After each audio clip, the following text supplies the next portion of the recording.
difference between depression and joy, right? And I think it's purpose. In a time of great uncertainty, and a time of change that's taking place around the world, in a time when people are feeling a great deal of anxiety and fear and reservations about the future, at a time when people are going to work and don't know whether or not they will have a job when they get off, and not necessarily because of their performance, but because of what's happening in the economy, at a time when there are challenges more so than ever before in personal relationships, when we look at what's happening on the crime level and what's happening with our youth, that many times I'm sure that we've all taken time just to stop and reflect. Many times when we hear what's happening in the news or read the newspapers, where's all of this leading to? What's going on here? When you are struggling with what to do, who you are, what's your next move, you are in an identity crisis. You are struggling with just who you are. See, you have not discovered who you are. You have to discover who you are in order to move you forward. And so I think that now more than ever, we must begin to look at what are the things that we can do that would put us on some firm footing in life, that will enable us to do some things and use some powers that we have, that many of us go through life never ever discovering that we have those things going for us. And part of that, I believe, is knowing what it is your life worth. What is it that gives your life a sense of meaning and purpose? Because once you find that, it puts you in your power place. See, if you know what your life work is, I encourage you to start working on it. If you can't do it all at one time, do just a little bit of it. And if you don't know what it is that you showed up to do, if you don't know why you're here, I encourage you to find out what your purpose is here. What is the meaning of your life? Now, for most people, especially when you're maturing in your career, when you're growing up, the biggest goal is money. If you had money, then you could buy a house, home, car, family, lifestyle, and so on. So that's quite normal. For other people, it may be a health goal. For business owners, maybe a business goal. For people with relationship problems, maybe a relationship goal. But ask yourself, if you could achieve one goal or resolve one problem, and remember, a problem unsolved is merely a goal unachieved. Which one would it be? And write that down and make that the major and definite purpose of your life. Make it the central organizing principle of your life. Developing a good plan for the next 10 years, especially some of the things you want to accomplish. Let our dreams pull us through, our objectives sustain us, get us up early, keep us up late, all right, drive us to do the disciplines, read the books, take the classes, study, whatever is necessary. If the dreams are strong enough and the purpose is strong enough, we will pay the price. Then after we've accomplished, here's what you'll say: small price to pay. You've got to get a proven plan, and you got to take massive action. Don't even worry about a proven plan. There are lots of role models. Hopefully they'll prove it to you, but get a plan. Do something. I tell people all the time, you just got to remember the power of massive action. So often in life, people don't begin the journey because they're not quite sure what to do or how to do it right or how to do it perfect. You want to change your body? Get yourself moving. Don't wait for the perfect trainer. Just go out there and move. Put on your shoes and move and get momentum. Just remember, progress equals happiness.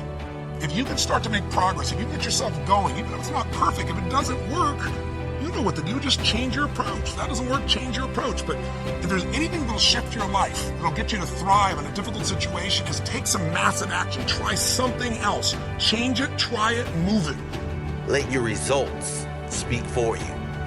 Let your actions speak for you. So take a deep inhale, stand up straight, lift your chin off your chest, pull your shoulders back, and start to look in the direction of where you want to go. Move that inch. When you get to that state, creating results in your area of expertise is almost effortless. It's an organic process that comes easily to you. Remember, the further you spiral down just means the more growth there is on the way back up and the stronger you'll be. And you're still waiting around for some kind of signal to finally go hard and give your dreams everything you got. You've got to ask yourself, what's your why? What motivates you? What pushes you? What drives you? And if that thing is internal, if nobody has to call you, if nobody has to prize you, if nobody has to reward you, if nobody has to give you anything, if you are self-motivated and self-regulated, you can have it, you can be it, you can do it.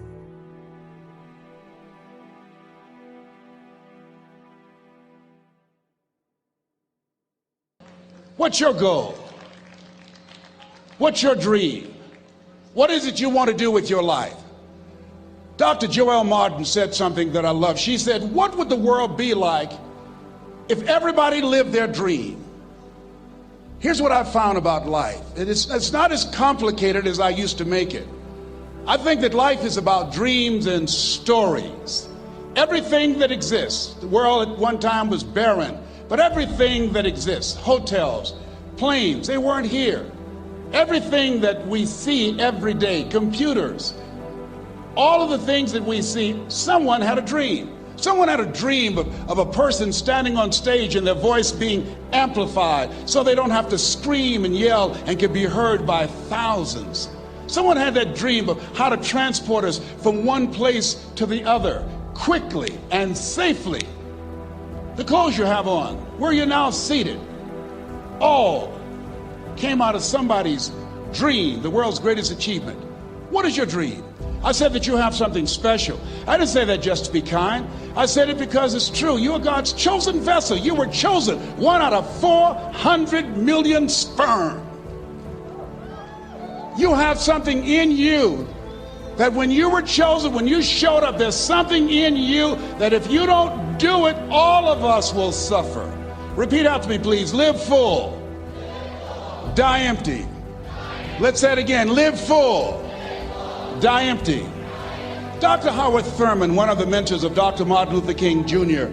and Albert Schweitzer and Mahatma Gandhi, he was a very brilliant writer. He wrote some things that really grabbed me. He wrote, deep is the hunger, the voice of the genuine, the centering moment. During the time after receiving 238 radiation seed implants, I was reflecting on his words, and these words kept me up that night.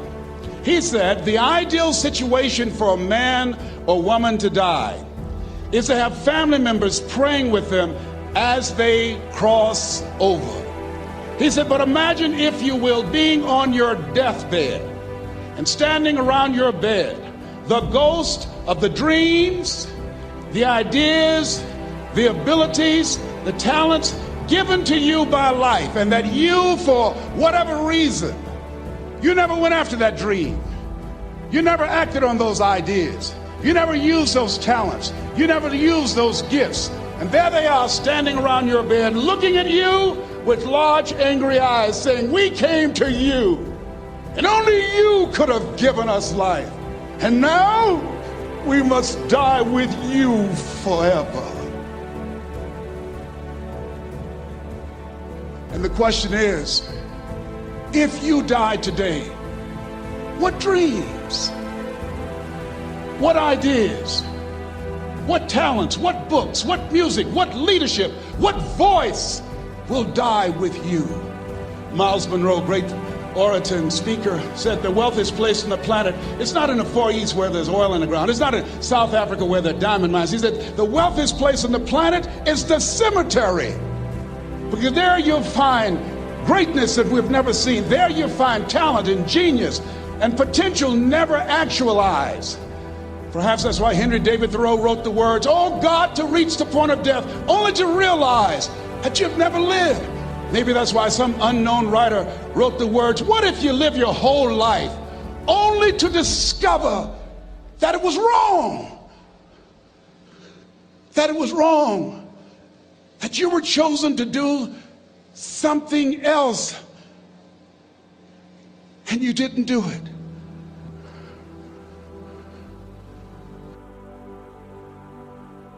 Fourth major lesson in life to learn. Learn how to reap in the fall without complaint.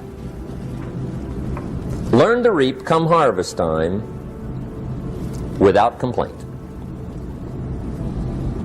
Take full responsibility for what happens to you.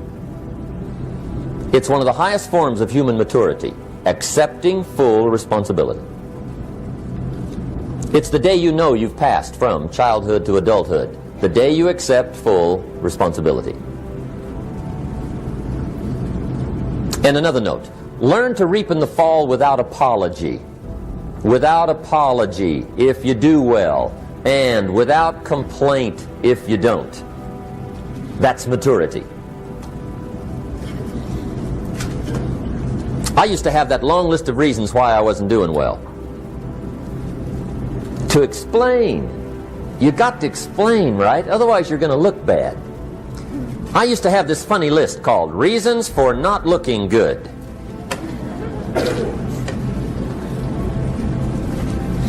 I used to blame the government.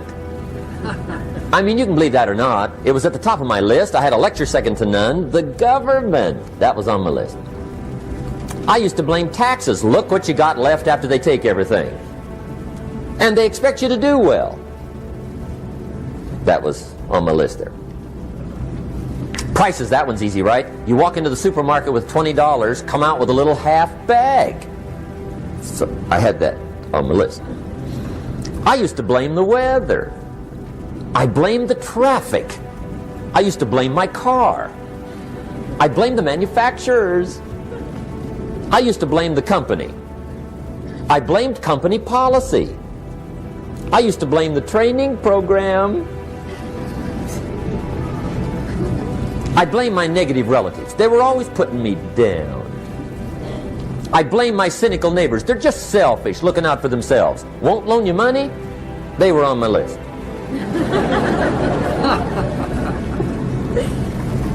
I used to blame the economy. I blamed the community. That's a pretty good list for not doing well, isn't it? I thought it was good.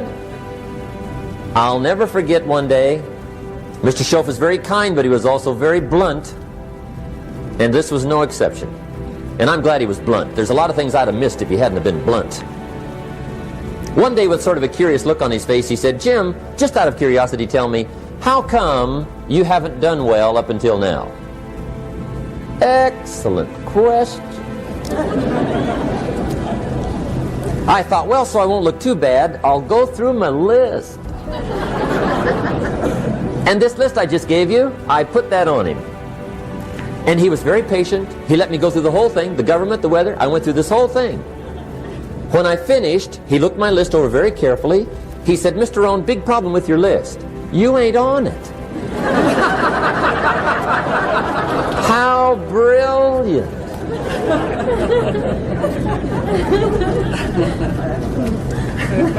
When I went to work for him a few months later, I learned very quickly to tear up my list, reasons for not doing well, and I threw it away.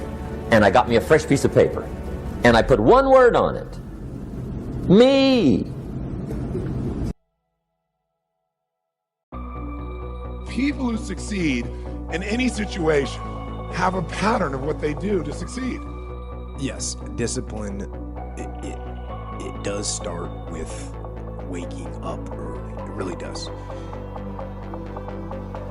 99% of people are not willing to do what it takes to make their dreams come true.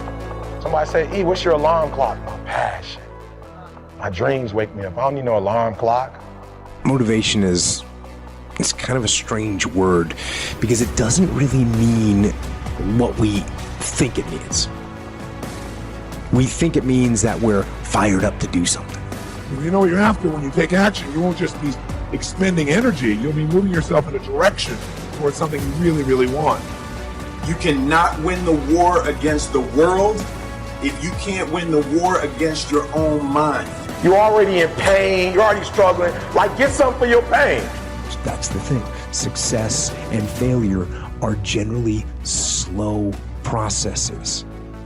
The discipline calls for strength and fortitude and will. You don't want to just say, okay, I know what I want, I know what I want, and I'm just going to make it happen. This is how I'm going to do it. You keep hammering it and hammering it and hammering it. You have to realize, you have to know, you have to accept that all your excuses are lies. It don't matter whose fault it is that something is broken if it's your responsibility to fix it. But what I realize is it doesn't make a difference if you're smart, born in a wealthy family, born broke. I realize what makes people different is the energy level that they have, and the energy level is because of what's driving them. And how do you stop the lies? You stop the lies with the truth. And when you get to the point where you can say you let you down, I care more about me. I have standards. I have values. I want my life. I want my work. My family, I want it to mean something. And it's like, it has, if you are not making someone else's life better, then you're wasting your time. I can't get this paragraph. I can't remember what the f*** is in this paragraph to pass this test to get in the military. Read it again. Still not getting it. Read it again. But if you're not getting it, write it out. And that's how I started learning. It's a campaign. It's a daily, a weekly, it's an hourly fight. The definition of who I am is very clear to me, and it also redefines who I want to be, in that I know for a fact that I'm stronger than I thought I was.